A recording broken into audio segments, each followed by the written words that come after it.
At the end of 2018, I moved to America from Australia, and at the end of 2023, I've moved back from America to Australia with my two sons.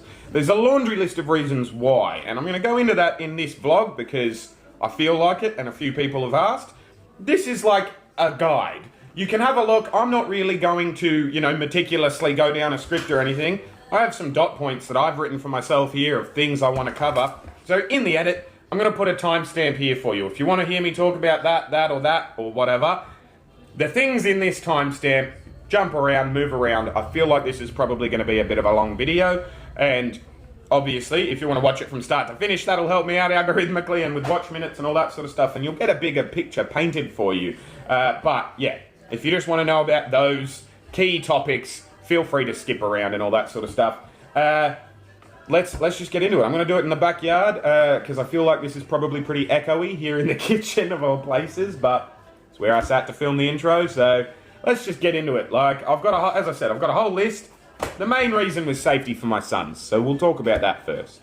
I should probably talk about my divorce, and I will talk about it in this video at some point. There was probably a timestamp just before, but I want to talk about safety first, and gun safety, gun violence. In 2022, last year, there was a white supremacist that shot up the grocery store nearby where me, my ex-wife, and my children live.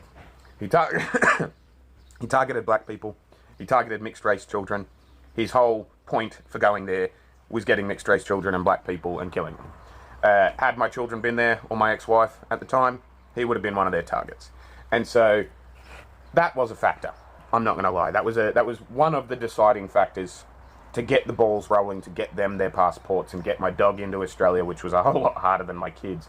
And like it was that sort of, between their mum and myself, between both of their parents, that was sort of what created the spark of actually, no, let's just get them to Australia, get back to Australia as quickly as possible. They were always going to be studying here. They were always going to go to school in Australia. My two boys were always going to school in Australia for the same reason. There's 0% chance that they will die in a school shooting here in Australia, which might sound like hyperbole or whatever, but as a parent you have to think about these things, like we were in upstate New York, so there was probably a 0.0001% chance that either of them would die in a school shooting anyway in America, but it's still a higher chance than zero, which is what it is in Australia. So it's about alleviating the risks and all that. They were always going to go to school in Australia, and then we got divorced. I was the stay-at-home parent. The white supremacist shot up Buffalo, and it just became sort of a, why are we doing this? Like, why? But I'm getting ahead of myself in terms of money and all that sort of stuff as well. But the predominant reason, if you're going to skip around, if you're not going to watch the whole video, the predominant reason is safety for my children and the ability for my children to thrive. My friends, family, cousins, the support network here for me and therefore them as their, like, not custodial, because it's not a legal thing. Like, my ex and I are on very good terms. We have very good relationship. So custodial is the wrong word, but for lack of a better term, the at-home parent is what I am, and it is there's so much more available to me here, not just from a government perspective, but hugely from a government perspective, but also from a family and friends point of view, you know what I mean? So predominantly that's the reason, is that I have a much larger support network here, and it's like, this might piss off a bunch of Americans, and I might get unsubscribed from en masse, but it's a fact. Australia is a better place to raise children than America, maybe unless you're uber wealthy. You know what I mean? Like, this is a dot point that I have here, actually. It's the biggest dot point I have, which is that it's not really fair to compare the countries based on how I live between the two of them. You know what I mean? Like, in America, I was living in Niagara Falls, New York, which, by any metric, is one of the shittest towns in America. It's an old manufacturing town that the manufacturing left long ago. It's an old mob town that the mob left long ago. And there are no services. There's been one party in power. I won't say which party, because that's not what I'm trying to do, but there's been one party in power for like 30, 40 years. Now they have an independent who is their mayor, but he was with that party as well and only became independent because there was, it's a thing. Corruption is rampant in Niagara Falls. It's a lower socioeconomic town, and where I'm from here in Tamor, in New South Wales, in Australia, like, that's a beautiful fairy wren, if you can hear that. I hope you can. But like where I'm from here, it's not that. It is decidedly middle class, upper middle class, probably. I mean, like, Australia has a middle class, for example, you know what I mean? Whereas, you know, I'm comparing different spots, if that makes sense. Like, my mum, like, whose house I'm in at the minute with my kids and whatnot, until we get on our own feet and get set up and all that sort of stuff. Like, she's in the top 4% of earners or something like that in Australia, you know what I mean? So it's not fair to say that all of America is a shithole post-manufacturing town, and all of Australia is a reasonably affluent white-collar job town. You know what I mean? Like, I'm comparing apples and oranges, and so it's not a fair comparison. But fuck me, I'd rather eat an apple than an orange. You know what I mean? Like, it's as simple as that. We were struggling, not struggling to get by as in, like, can't put food in our mouths, but it was a grind, and it's not as much of a grind here. And so, like, maybe that's a shitty thing to say or a conceited thing to say or whatever, but, like, I acknowledge we've got it better here. We have to do less. We have to try less. And that's something I'd like for my children. That's something I'd like for the process of parenting. You know, it's a lot easier to be a dad here than it is in America. I'm not worrying about the crackheads trying to break into my house, which they were.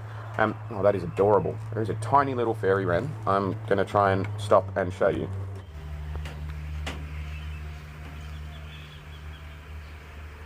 It's right there, on the wire. That's cute. That was a little girl. That was, or a woman, actually, not a girl. Full grown, superb fairy wren. The boys are blue, bright blue. It's adorable. They're such gorgeous little birds. But yeah, anyway, I hope you enjoyed that bird. But what was I saying? I've forgotten the point that I was making because of the bird, but it was roughly, things aren't the same here as they were there. I'm aware that I am in a better position here, and I have far more privileges here that other people earned for me. My parents, or my mother specifically, not my parents. My biological dad was a dickhead, didn't do anything for me other than, you know, negatives. My stepdad is an amazing man, and he's brilliant. It cannot be denied that my mother is the breadwinner, you know what I mean? And she is a big deal. And she's a big deal in the education system. She's part of NESA, which, if you're in Australia or New South Wales specifically, you will either know what that is or not know what it is, but it's the Education Standards Authority, which is like, if you're in America, it's the equivalent. It's basically our Board of Education, you know what I mean? Like, but you change the name of stuff when you got to make someone redundant, or when there's a new government that's in that wants to fucking spend their money differently and all that sort of stuff. So, like, a million different rebrandings since it was called the Board of Education, but it's effectively the same thing. And she's a big deal on that. She's the subject matter expert for English as a subject. So, like, literacy and fucking all that sort of stuff, you know? And so that was a big reason as well. Like, that they were always going to go to school in Australia because of gun violence, but also because of nepotism and the fact that, you know, it'd be nice if we could benefit from it in some capacity. And even if we don't, I actually believe in and trust the education system here because my mum helped develop it. And that's not hyperbole. She literally rewrote the syllabus.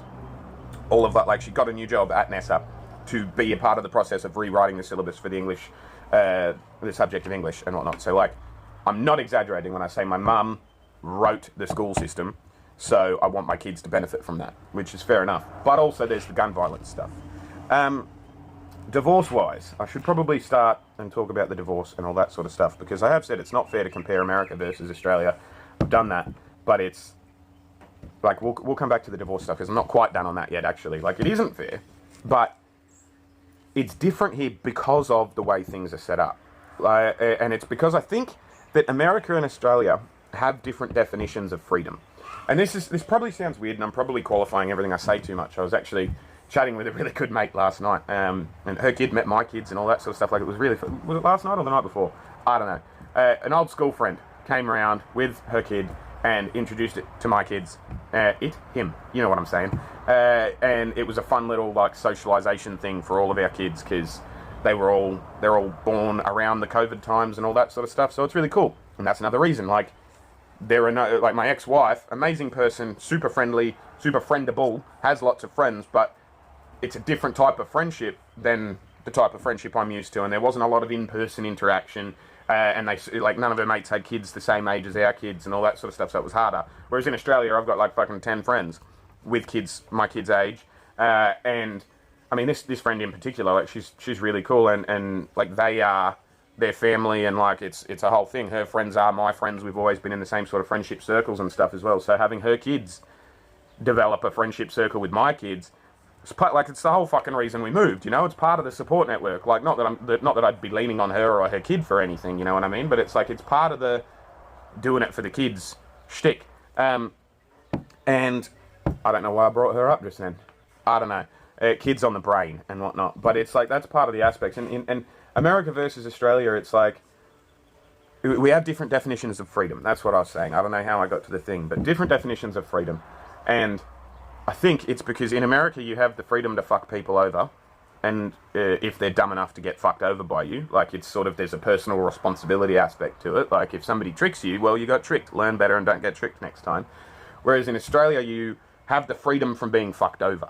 And so there's a lot more, you know, people refer to it as a nanny state. There's a lot more of a hoops to jump through in order to do anything that you want to do, because it might affect other people, you know what I mean? And we don't want that, unless it's in a positive light, you know what I mean? So I think, like, after 5 years living in America, that's probably the biggest difference that I can find between America and Australia, is the definition of freedom, you know? Like, it's, in America, you're free to fuck people over, and in Australia, you're free from getting fucked over, but you have a limited amount of things, you know what I mean? Like, free speech isn't free in Australia. I've got to be careful about the different ways I criticise people and the different ways I can get angry and stuff. Like, there's a couple of shorts I've done in the past that I reckon might actually, by Australia's definitions of speech and everything, be inciting violence. And so I have to go through and edit or delete a bunch of content as well. It's a thing. And I'm not saying that Australia is better than America. I'm saying for me and my circumstances and the situations that we, as a family unit, we're in, me, my ex-wife, and our kids, the life that is available to us here in Australia, compared to the life that's available to us in America, is better, factually. Like, that's why we're doing it, you know? And it's not that they're never going to go to America again, or that I'm never going to go to America again or anything either, you know? Like, it's their mum is incredibly involved, sends more money than any ex-partner of any single parent I've ever spoken to.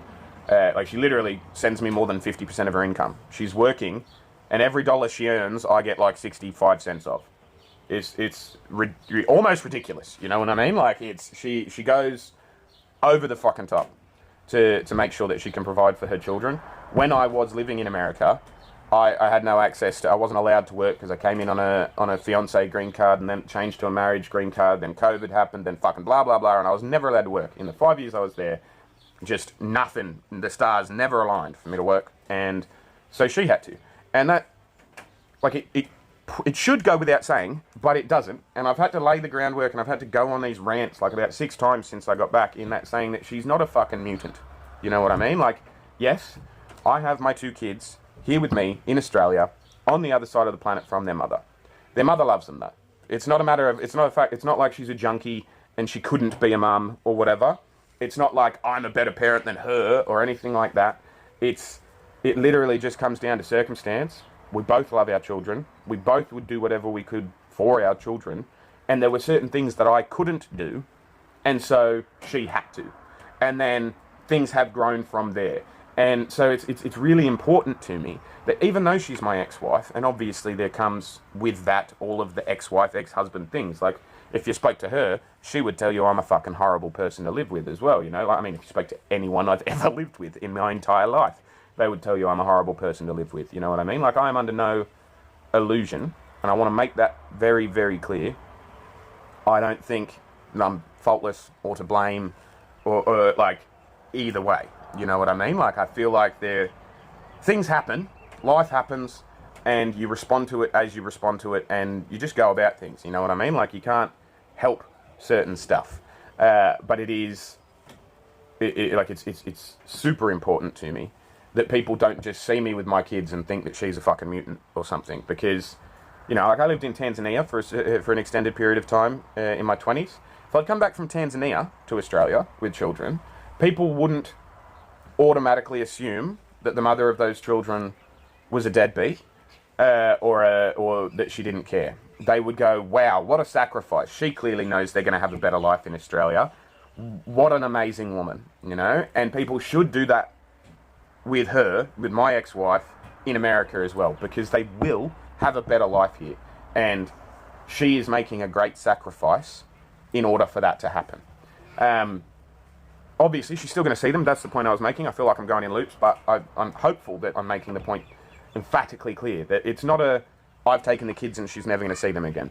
It is, as best 50-50 access as we can do. It's not 50-50 in terms of the exact percentages, because the school year in Australia is different to the school year in America, and like school holidays and all that sort of stuff. Like, they're going to be educated here, so they can't miss huge gaps of school for 6 months a year and all that sort of stuff. So we'll cross that bridge as we get to it. But there are a lot of international trips planned. We're going to basically go to every fucking Pacific island there is across the course of our lives, meet in the middle and stuff. We're going to go, she lives right near Toronto. Well, she lives in Niagara Falls, you know, as I was talking about. And so, you know, even if America doesn't want to let me back in for the next couple of years, because I left halfway through a green card process, we can meet in, you know, Toronto or Niagara Falls, Ontario, as opposed to Niagara Falls, New York. I'm just going to flick it over, go and get a drink and stuff, and I'll be back, and we will cover the rest of what I wanted to discuss. But I feel like I've covered it, you know. The divorce happened. I couldn't work. Therefore, I was the stay-at-home parent. And if that's going to be the case, if I'm the stay-at-home parent and the boys are growing with us apart, with their mum and their dad apart, it would make far more sense for me to be here with them. And so that's what we're doing. But I'll leave it there, I'll pause it there for a second, go and get a drink, make sure the boys are alright, because I've been talking for like, you know, 20 minutes or so, and then I'll come back and I'll fill you in on the rest. Give you another little diatribe. So my jersey got covered in baby stuff while I was doing that, and I legitimately had the thought, oh, that's okay, I'll just put on my other Henrik Lundqvist jersey, because the last one was a Lundqvist jersey. People won't notice. Like, we've gone from fucking bright blue to bright yellow, but Henrik Lundqvist, so don't question it. Point was, I think the point I was just making is that American freedom and Australian freedom are different types of freedom. And I would much prefer the Australian one to raise children in, at the very least. Gender. Gender is a big thing I want to talk about, and it's a controversial thing, and I was talking with my friend the other day about, like, it shouldn't be a controversial thing to say that uniquely male experiences exist, and that I am passionate about the advocacy for them. You know, like, I'm not saying that men have it harder than women. I'm not an anti-feminist or anything like that. Like, I'm not one of those guys that rages at the blue-haired weirdos or anything like that. You know what I mean? Like, like, live your life. You want to live your life? You want to, you know what? Like, I'm part of the LGBTQIA+. I think that's all the letters and act like that. It was so much easier when it was LGBT. Just saying. But it doesn't need to be easy. Everyone needs to be loved. So I will make the effort. But I'm just acknowledging it's a hard effort. I'm part of that community, though. So cut me some slack. You know what I mean? Like, I'm allowed to. You can't have a crack at me for not respecting the LGBTQIA+ community, because I'm the B in that.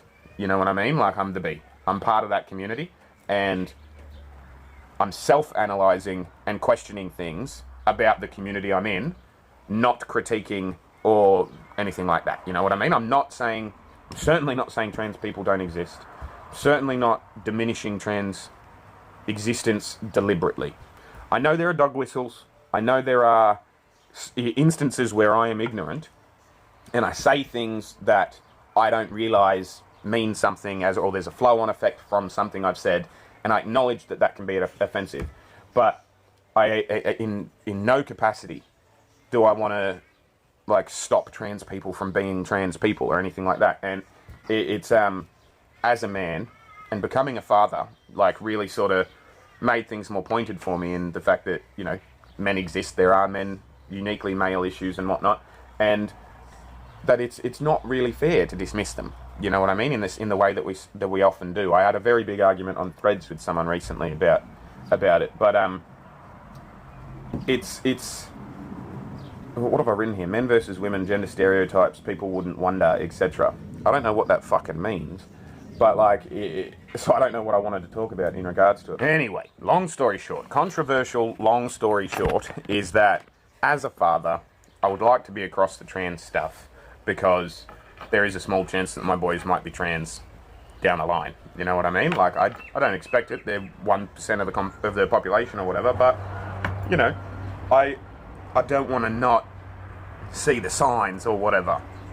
And so it's hard, and the reason I bring that up is because it's being a father and being a father of boys has been a very eye-opening experience for me in regards to gender and in regards to manhood, and I became a father around the same time that the war in Ukraine with Russia and all that kicked off, and like it became a very pointed fact for me that Ukrainian men weren't allowed to leave. Like, it didn't matter if you were the biggest pussy on earth, it didn't matter what your mental health state was like, it didn't matter about anything. If you had a penis and you were between the ages of 18 and 65, you had to stay in Ukraine, you had to die for your country, and tens of thousands of dudes have, just because they were dudes. And I'm not saying in any capacity, like, I'm not critiquing women at all. I'm not. It's not a fucking competition between us. But that is a very horrible thing for men to have to experience. Conscription historically has been a horrible thing for men to have to experience, and quite frankly, gender in general in America and in Australia are treated differently. Like, men, I would rather raise men in Australia than in America because of the military-industrial complex, because of the veneration that military members get in America.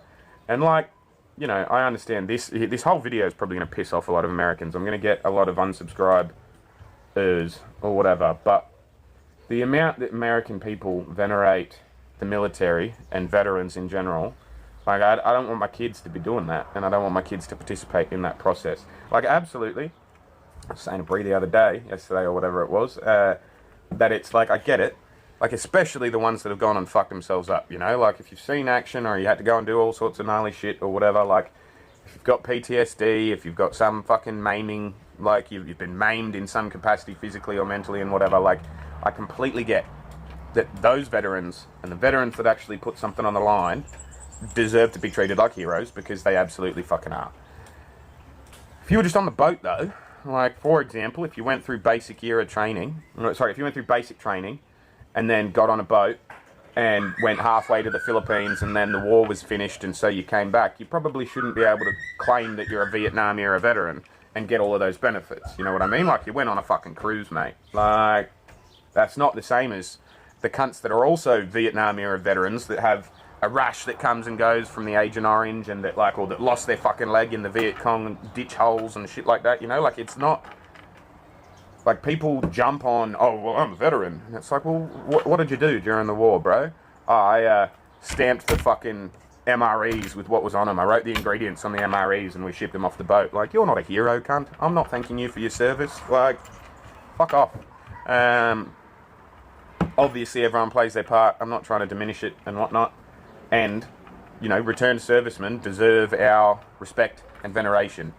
But, and this is a very heavy but, you shouldn't have to go and risk your life to get the benefits that most tax-paying citizens of most countries in the world get anyway.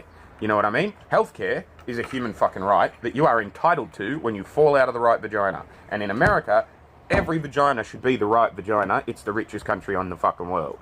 You know, like, you're born in Australia, you get certain shit just because you were born here. One of those things is universal healthcare.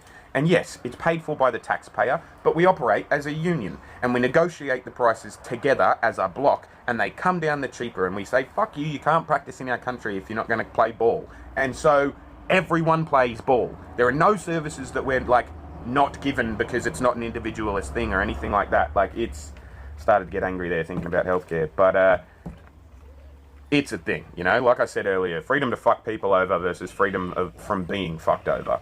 Don't even get me started on American landlords. I'll name her right here. Sylvia Barreto. Absolute cunt. Biggest cunt I have ever met in my life.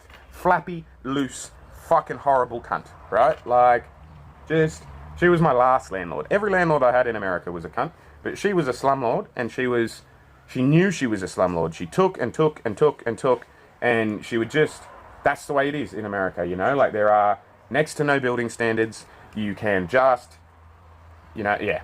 Anyway, building standards, that's another thing. Minimum wage laws, that's another thing.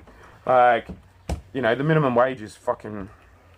I've been speaking a long time, and I'm truly not hanging shit on America. I'm not trying to. My kids were born there. I started my family there. Like, it was and is a significant part of my life, and will go on being a significant part of my life. The First Amendment means that I can say, Second Amendment sucks dicks. And it's just ridiculous. Like, there are going to be people in the comments being like, oh, well, fucking gun culture this, gun culture that, you don't get it. I lived there for 5 years, I do get it. And I'm not saying give your guns back. I'm not saying the guns should be away. I'm not even saying this is how it should be. I'm just saying that's how it is there, that's how it is over here, and I'd rather be here, personally, for me and my kids. The gun laws and the minimum wage especially, like, I mean, for example, I'm pretty much done, so we'll go for a bit of a walk around the backyard, right? Like, this is, as I said earlier in the video, my mum is a very successful person financially, so I'm not showing off like a fucking piece of shit area like Niagara Falls, New York is, but like, have a look at this fucking backyard, man. My kids love it out here. We couldn't even walk outside the house in Niagara Falls because of fucking, you know, we might get shot or whatever. My sister came round yesterday and brought the kids a wading pool, and we sat in the wading pool for ages in the warmth and coolness, you know what I mean? Wading pools, it's like a little kiddie pool. My old man's got a veggie and a fruit garden going on, you know, like, and this isn't even half of the backyard, and my sister can afford to bring these toys around in this like sandpit thing and buy a little wading pool and whatnot, and just have disposable income because of the minimum wage laws. Because you can, like, my sister's not in the top 4% of earners like my mum is, you know what I mean? Like, it's not, we're not just some wealthy family that I'm going, oh yeah, geez, it's nice to be rich here and fucking better than being poor there or whatever. Like, it's the way the society is set up makes it so that there are more places like this than places like the one I was in. And it's, you know, yeah, it's a balance. I've got to fucking recognize the privilege as well as the fact that the privilege was built, you know, like, people built this privilege for Australia. Australians did. And it's, you know, I would have arguments all the time with people in America about how I felt too entitled to stuff. And it's like, that's because I am. That's because I'm entitled to it. Like, the entitlement is not a bad word. People fought and died for these rights, and I will fucking have what they fought for. Thank you very much. And I think that'll probably wrap us up, really. Like, walking up those stairs while talking, I'm like, need to get fitter. I'll probably have a push-up short for you before this one, actually, because this will take ages to export. But my point, after all of this, the point of the blog, the point of the vlog, was to say, yes, I'm in Australia long term now. I don't actually have plans in stone for when I will be back to America. There are no in stone travel plans for me and the boys yet, but we will be travelling actively, consistently, so that they can see their mum, because their mum's not a mutant, and she, you know, is still going to be involved and whatnot. It's just this was the better place for my boys. And yeah, I hope that clears up what's been going on, where I've been, what I've been doing. It's been 2 weeks in Australia now, and it's been a wild ride, an adjustment mentally. You know what I mean? Like, it's I'm content. You know, like, happy's the wrong word, because I am happy. I'm very happy. You know, like Kurt Vonnegut says. You know, like, I can't remember the exact quote, but basically, you know, I implore you to take the time when you're in a really nice moment to think, well, if this isn't happy, then I don't know what is, you know, because a lot of people acknowledge the sadness when they're in it. You can't do anything but fucking feel the depression when you're in it and whatnot. So when you're feeling good and when things are good, acknowledge that it's good. And things are phenomenal here, you know. My sister and my kids get along. My kids get along with her kids. My kids get along with my friends' kids. I get to see my friends, you know, like, I'm not just sitting in a fucking house stewing, you know, like, it's healthier here, and I'm happy here. I've got to find a new rhythm for the channel.